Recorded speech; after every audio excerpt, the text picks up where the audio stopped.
Hey everybody, Amber here. What's going on? Thank you so much for joining us. So just a quick update. I know some of you guys are asking how to get to the videos exactly. And so I am on YouTube.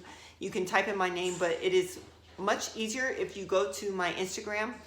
My Instagram name, if you want to start following me there, it is Amber_E_Gonzalez. And the link is in my Instagram bio. You can also follow me on Facebook. It's Amber Gonzalez.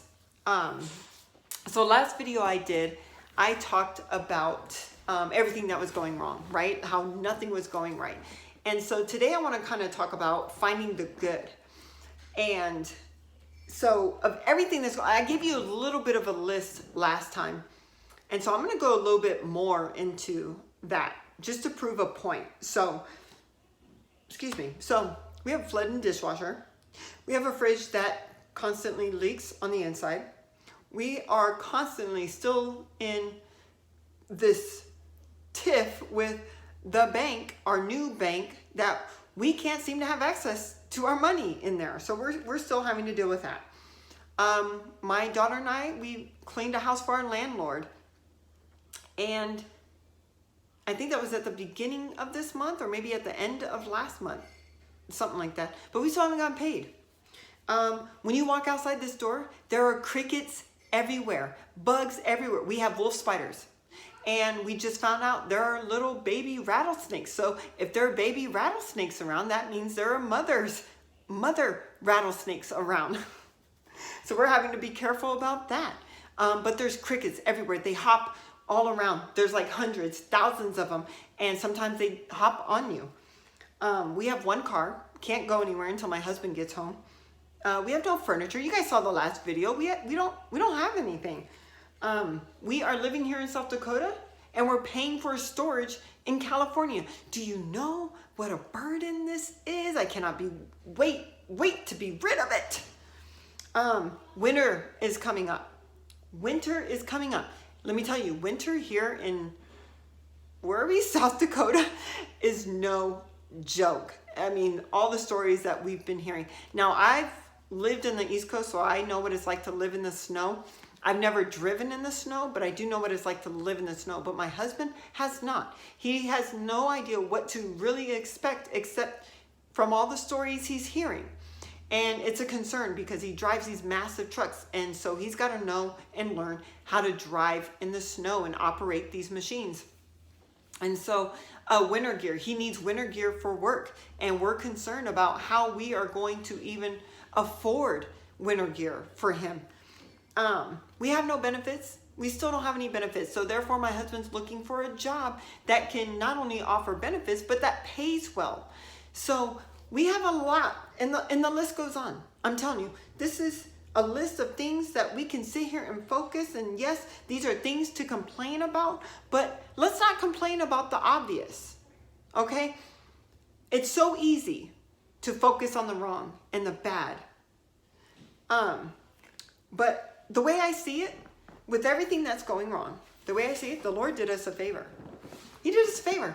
Because if you guys remember, I did a video a while back and I shared with you guys about how we couldn't pay rent, and that even if we could, we couldn't afford it, and that we were in no position to buy.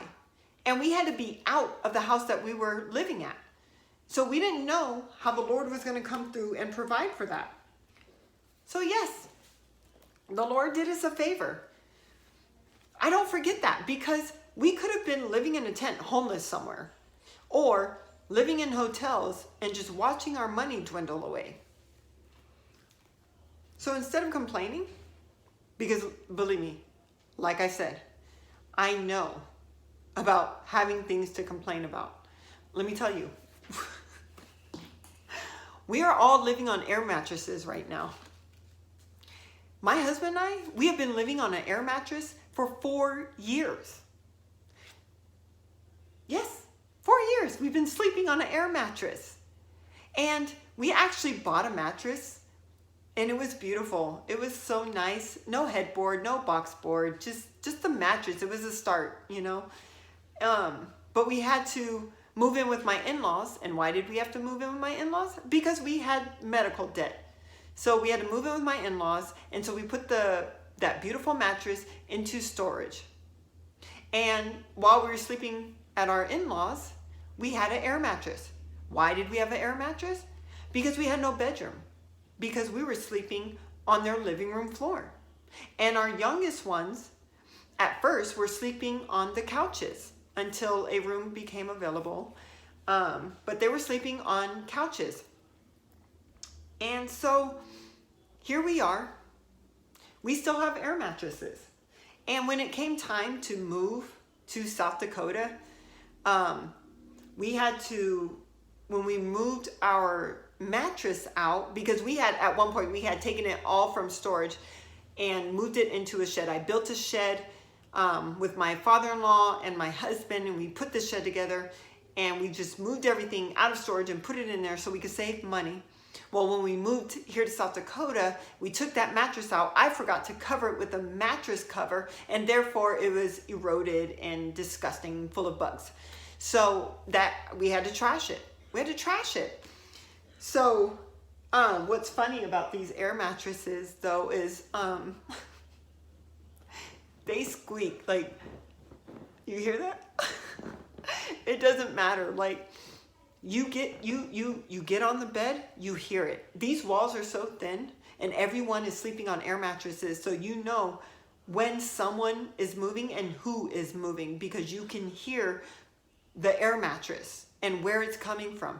You just have to turn to the side. You can hear it. It is all night. You just hear air mattress, just the noise it makes when you move. It's horrible. I'm telling you, I get no sleep off these things. But anyways, again, I know what it's like to have things to complain about.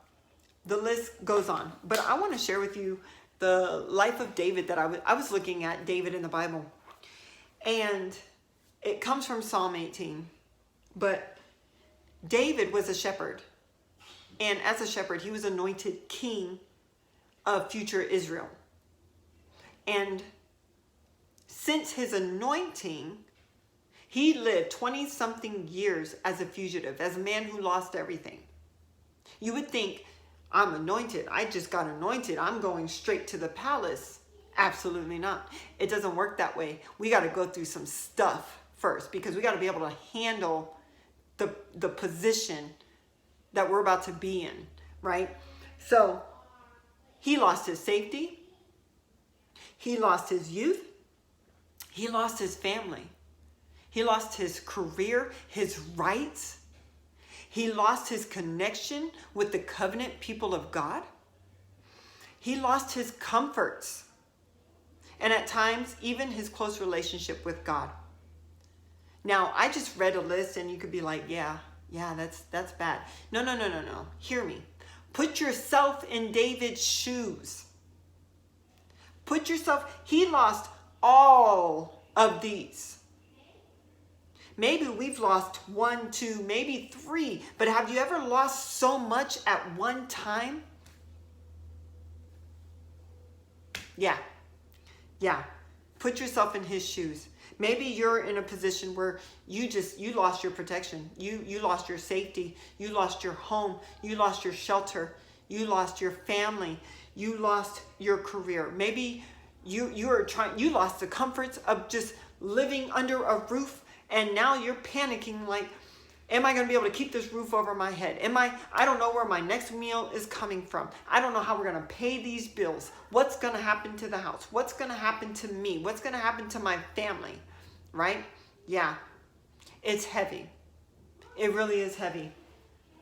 But despite all, he remained, you know what, let me back up, because maybe some of us have even lost our relationship with the Lord. And let me tell you something. All these other things, yes, as dire as it is, that stuff is hard to lose. That stuff, all these other things aside from God, that's unimaginable, difficult to lose. But our relationship with the Lord is first and foremost the most important thing. And if we've lost that, we we lose it all. If we lose him, we lose it all. But if we have him, we have it all. Just know that. Just know that if you have him, you have it all.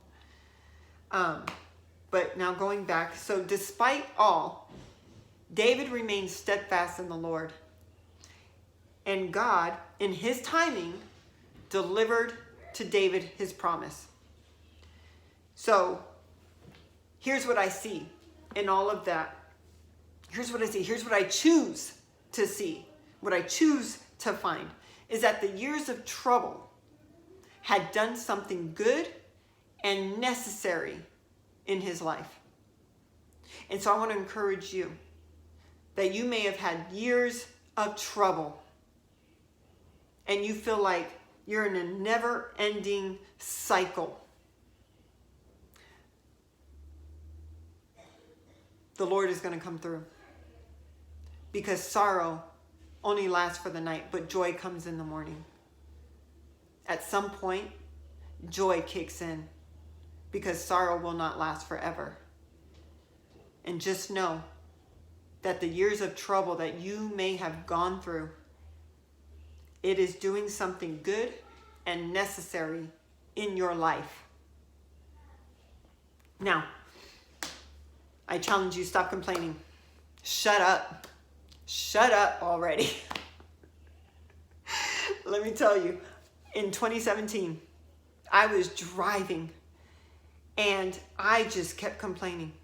I was rehashing everything in my mind over and over and over again, just complaining. Whether I thought it in my mind or I spoke it out of my mouth, I would not stop. And I just kept going. Isn't that what it does? It creates an atmosphere that once you get going, you just keep doing it. You just keep doing it. It wants you to keep complaining. Yeah, that's what was happening to me. And then finally, I just told myself, shut up, Amber. What are you doing? Like, Amber, you're so ugly right now. You are so ugly.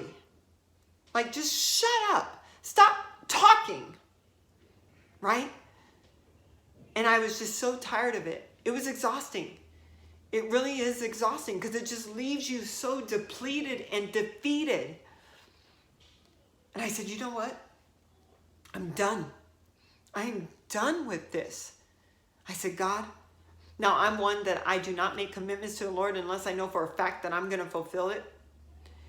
And so I teach my kids, never make promises. Do not make promises. Don't. And so, but I made a commitment to the Lord that day. I said, God, as of right now, starting right now, I commit to you to live a lifestyle of thankfulness and gratitude to you. And that I will make a commitment to find the good in every situation and in every circumstance. And I have continued to live that out. I do my best. Do I fail? Absolutely. But I do my best to live with the intention of living grateful and thankful to the Lord. And I did. I started right away. The rest of the way home, I spoke nothing but good. I found the good. Doesn't matter how small it was still good and it needed to be spoken out. And so it's training your mind. So I've been training for years on how to live a lifestyle of gratefulness and thankfulness to the Lord. So I want to challenge you.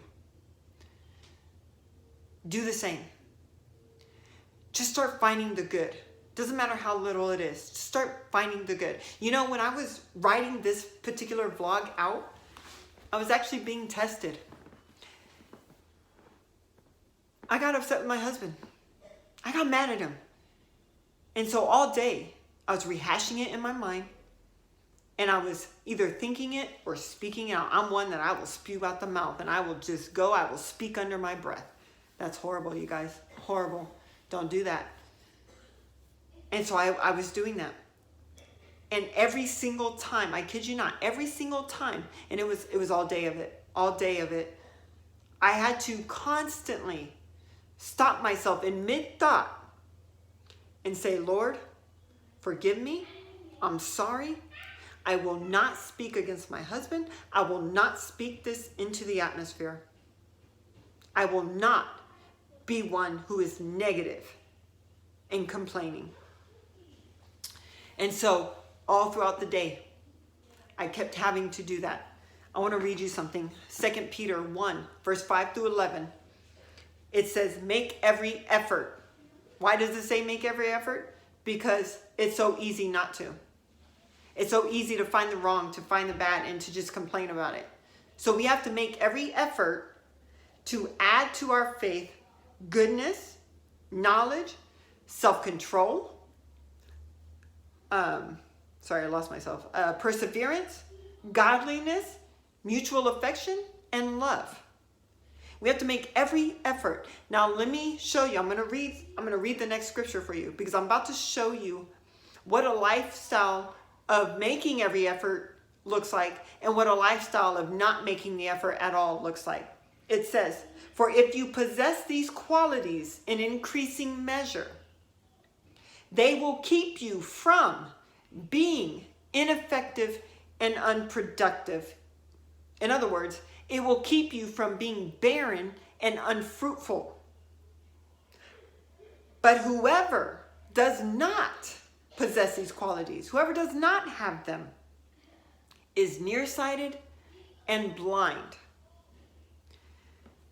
When you are constantly drowned in complaining,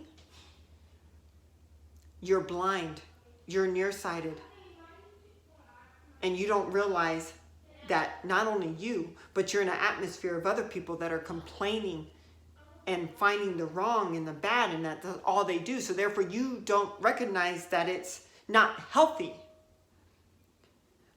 But start changing the way you think and start speaking out. Start finding the good. Let me tell you, it changes your perspective. And you're going to find yourself being removed out of that situation, out of that atmosphere.